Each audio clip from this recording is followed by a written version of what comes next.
A look at some of the top stories from a day of reporting throughout Southwest Florida here in Fox 4, days after a massive winter storm system, and still thousands of delays and cancellations at airports across the nation, including in Southwest Florida, as Southwest Airlines has most of the cancellations at RSW.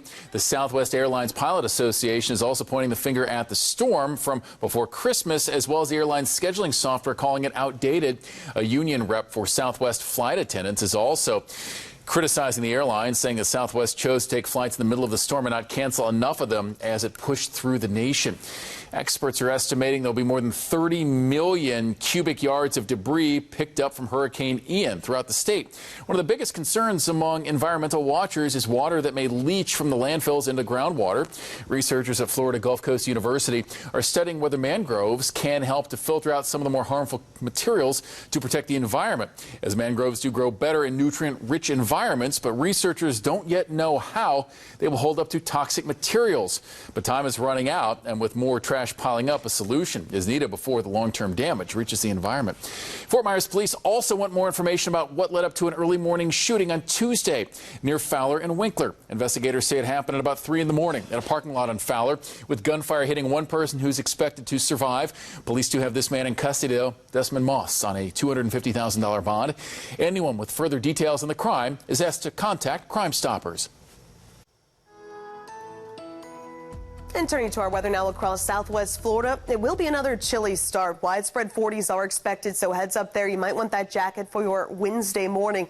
We'll start things off around 48 degrees or so in Fort Myers. Elsewhere, a little chillier, especially farther north toward Arcadia. We'll start things off around 46 or so. Punta Gorda, Port Charlotte, 47. Low to mid 50s are expected to start off the day across Collier County. But heading into the afternoon with that dry air in place, just like today, it'll be a nice warm up. We'll push toward the mid 70s, which is the normal for this time of year. Mostly sunny skies are expected. And if you're craving even warmer temperatures, well, here we go. As we bring in the new year, we can expect partly cloudy skies both Saturday into Sunday, New Year's Eve into New Year's Day. Afternoon highs in the lower 80s. 20% chance for a spotty shower or storm. It's a sound passengers and families want to hear. Bags arriving at their final destination and not sitting alone here. This is probably his 4th or 5th try getting here. Kristen Ritz's dad has been trying to get to Fort Myers from Cleveland since last Thursday.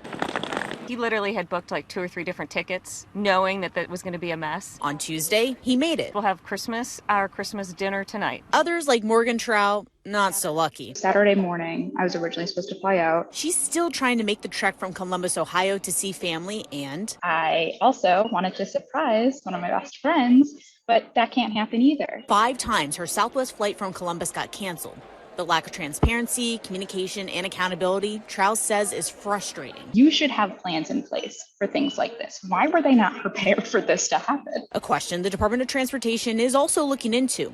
Southwest says the recent winter storm forced the cancellations. However, employee unions say outdated software is also to blame. You're on the winter time, it's always something crazy. Rob Amos with Naples Limo says the delays and cancellations have already cost him. I lost 2 jobs already today because of delays that I can't pick up 2 people at the same time at different places. Places thousands of people are trying to get to before the holidays are over. I mean, I already missed the holidays with my family. I'm just trying to get there at this point. We're all here. We all made it, and he didn't. So we're excited that we're finally getting to pick him up.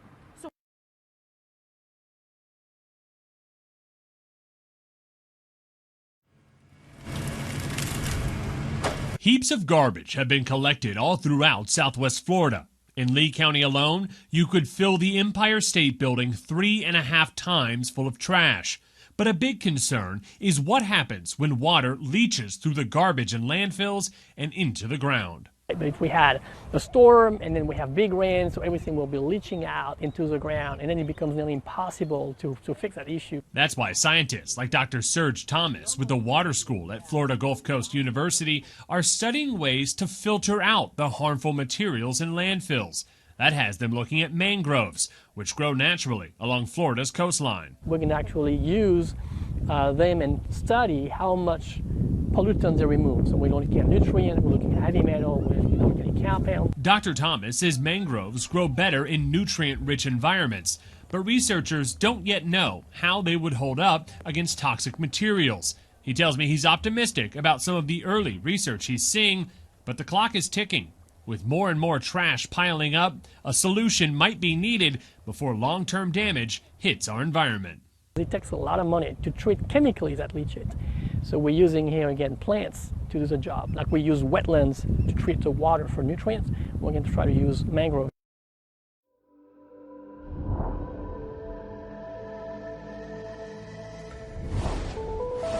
The federal DOT is promising an investigation after a, quote, total meltdown at Southwest Airlines. The company has canceled almost 8,000 flights for Monday, Tuesday, and Wednesday, according to FlightAware. It's happening right in the middle of the holiday travel season. Many passengers are stranded at the airport. I'm beyond frustrated and hurt because I can't see my dad. The blame game has already begun. In interviews, Southwest leaders said the problem started with last week's winter storm. They also acknowledged a struggle with some scheduling technology. We've had flight attendants on hold for up to 12, 17 hours in some cases and unable to get hotel rooms. They've been sleeping in airports. Passengers, meantime, are just struggling to get their stuff. While flights are canceled, many checked bags are going through to their destination. As a result, there are large piles of suitcases in cities like Denver, Chicago, and Las Vegas. I have a toothbrush and deodorant and gum, and this is it since Friday. Unfortunately for flyers, things may get worse before they get better. Southwest is running a reduced schedule until at least Thursday and could extend the timeline if things don't return to normal. More than 24 people in Buffalo, New York are confirmed dead as a result of last week's winter storm. Nationwide, the death toll is at 52. In the southern U.S., the winter blast damaged the water supply in several cities. Places like Memphis, Tennessee, and Jackson, Mississippi were handing out bottled water while crews work around the clock to repair the pipes.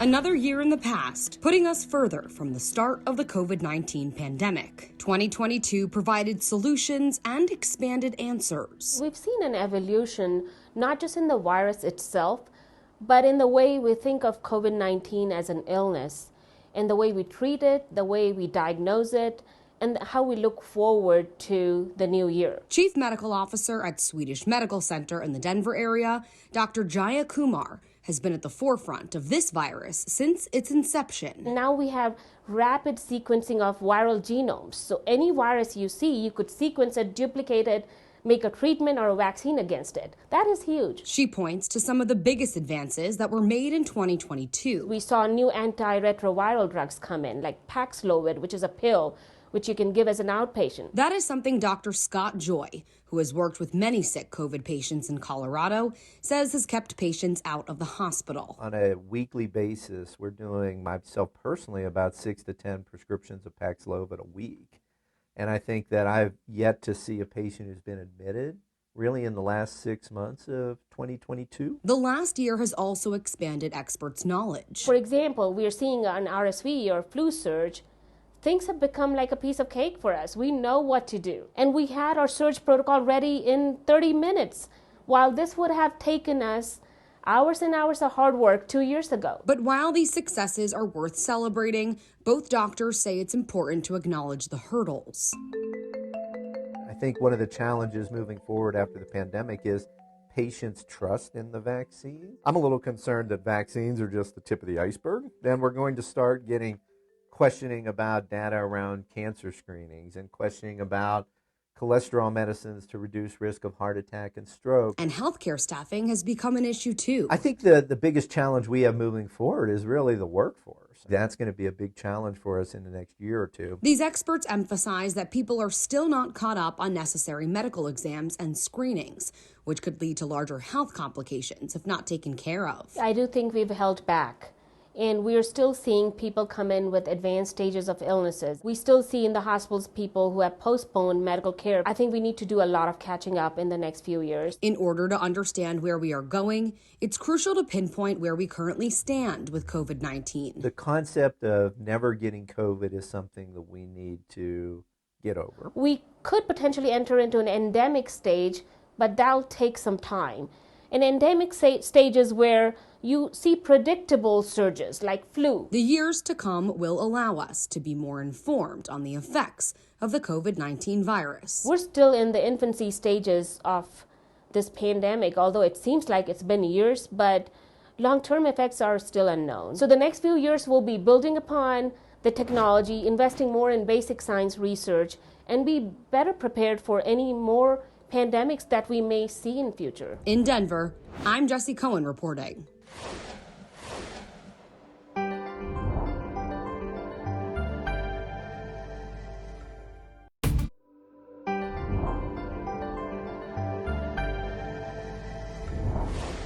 We're in the middle of the holiday travel rush right now, and whether you're flying now or sometime in 2023, you may see some new technology at the airport.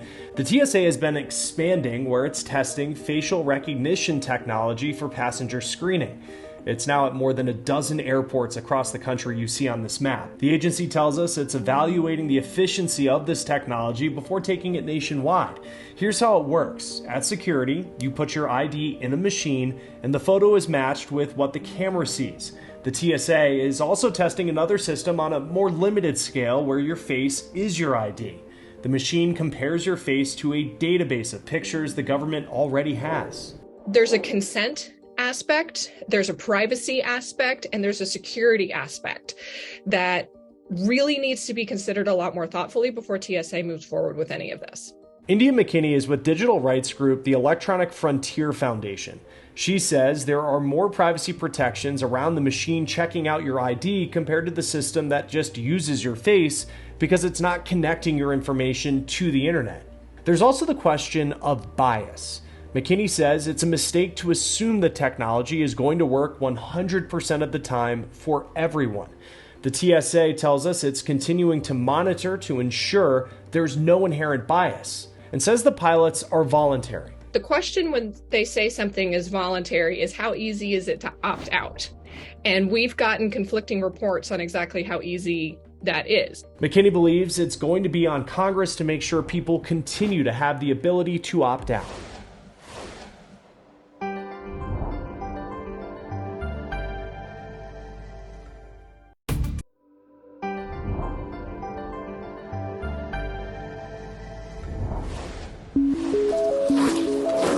Happy New Year's. Get ready for higher gas prices. Gas Buddy says the national average could hit $4 a gallon by May. It's at about $3 right now. Analysts said those higher gas prices will likely continue throughout the summer since more people are driving during that time, and it's more expensive to produce summer-grade gasoline. Retail sales were up 7.5% this holiday season. That's according to MasterCard. Company looked at data from November 1st through December 24th. The numbers do not account for inflation, which is up about 7% year over year. That could mean people spent more to get a similar amount of stuff. The pandemic may have cost your child $70,000 in lifetime earnings. A Stanford study blames learning loss for the income decline. Researchers say more students are falling behind in school and taking longer to catch up. They blame the abrupt shift to remote learning in 2020. Learning loss is also linked to lower graduation rates and higher crime rates.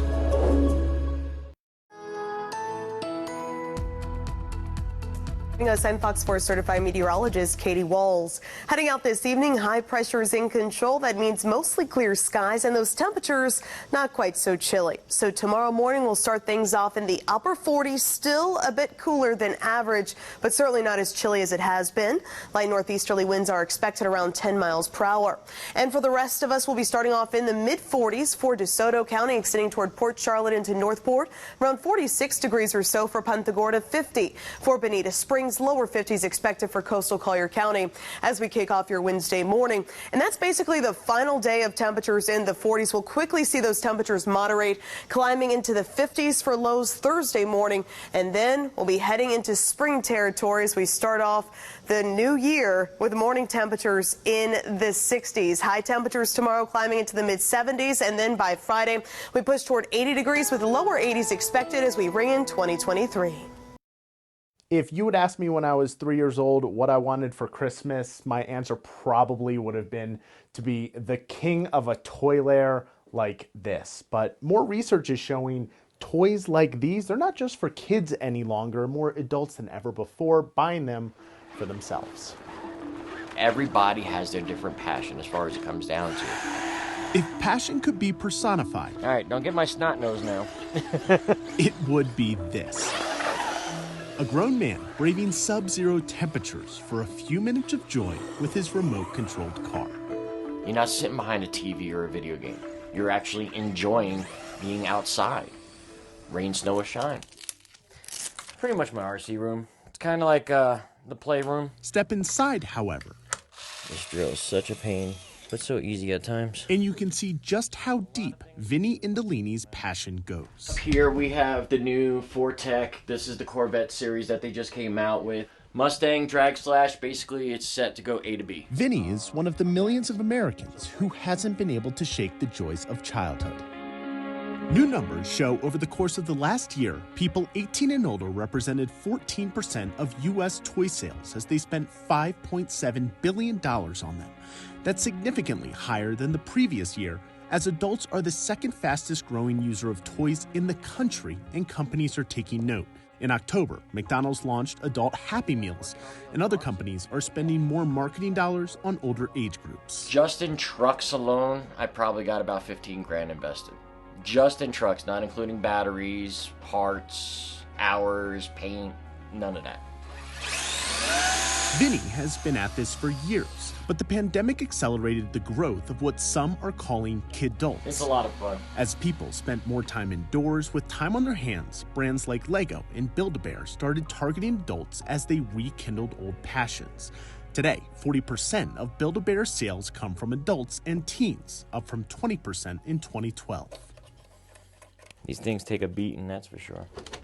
It's a growth Vinny has seen firsthand. We're going over here to my car to pull some of my cars out of my trunk. His wife, Stacy, got into the passion 7 months ago as she now boasts a collection of 9 RC cars herself. Was like a grown man, hey, okay, you know, everybody has hobbies, that kind of thing. And then he took me out and I did my first run on his car and I loved it. I was like, oh, this is fun. Like, you can have so much fun. There's so much to do with it.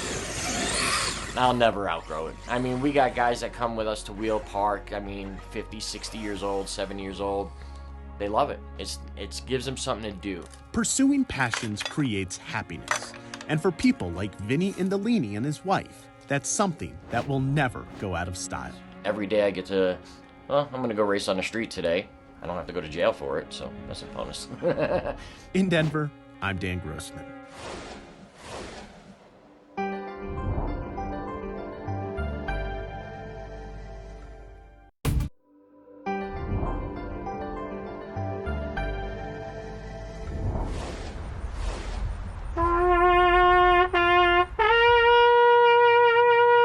"24 notes. So familiar to the ear. It's just not another tune. It's something that is uniquely American. Melodic,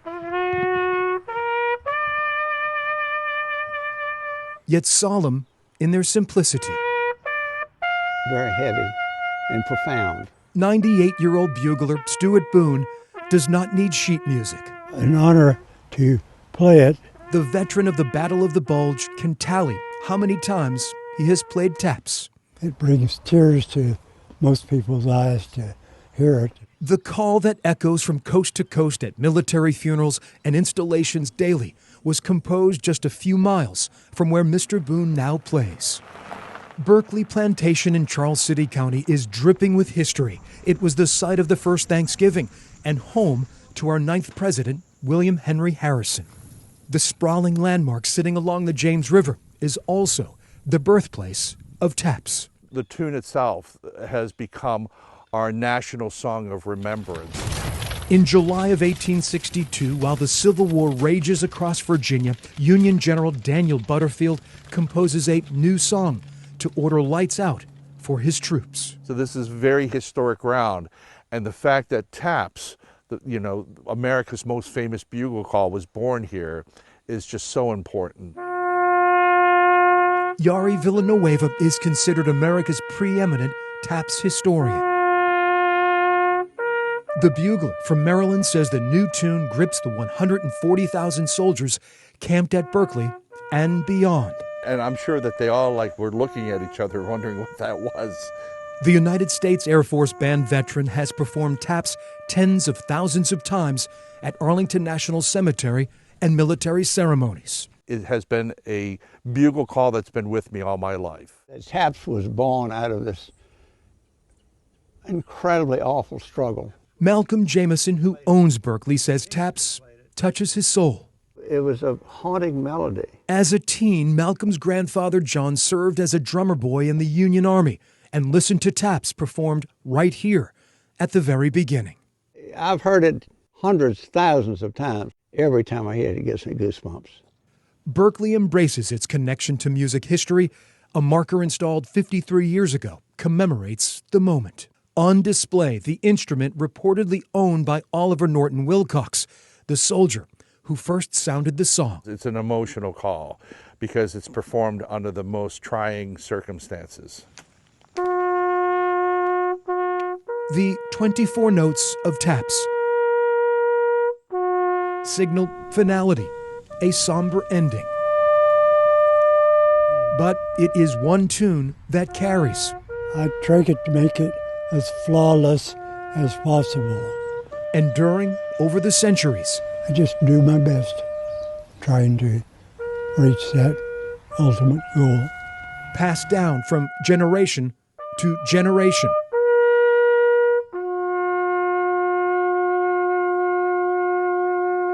One soldier to another.